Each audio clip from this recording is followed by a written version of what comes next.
اتحاد کا طریقہ۔ اقوام متحدہ کی جنرل اسمبلی کا یہ قاعدہ ہے کہ باری باری ہر میعاد پر مختلف علاقائی گروہوں کو صدارت کا موقع دیا جاتا ہے۔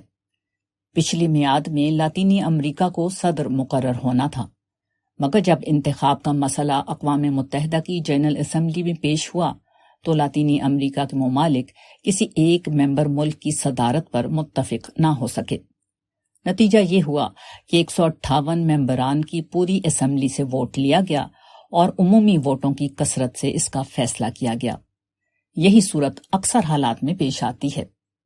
موجودہ میعاد میں افریقہ کی باری تھی۔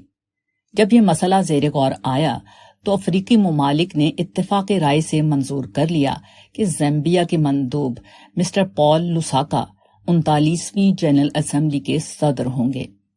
اقوام متحدہ کی جنرل اسمبلی کا 39واں سیشن ستمبر 1984 میں شروع ہوا۔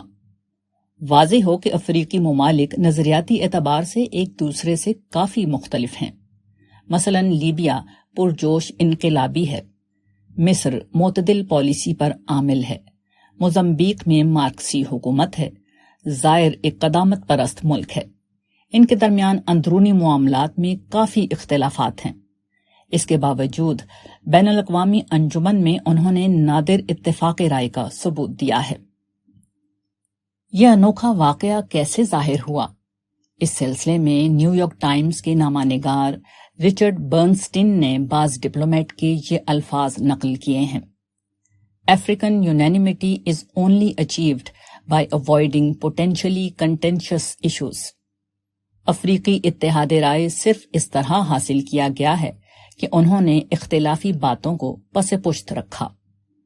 یہی موجودہ دنیا میں اتحاد و اتفاق کا واحد یقینی راستہ ہے۔ انسانوں کی راہیں ہمیشہ مختلف ہوتی ہیں۔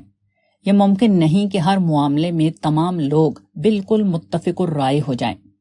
ایسی حالت میں باہمی اتحاد کی صورت صرف یہ ہے کہ اتحاد کی خاطر اختلاف کو بازو میں رکھ دیا جائے۔ اختلاف کو ختم کر کے اتحاد قائم نہیں ہوتا۔ اتحاد ہمیشہ صرف اس وقت قائم ہوتا ہے جبکہ کچھ لوگ اپنے اختلاف کو صبر کے خانے میں ڈالنے پر راضی ہو جائیں۔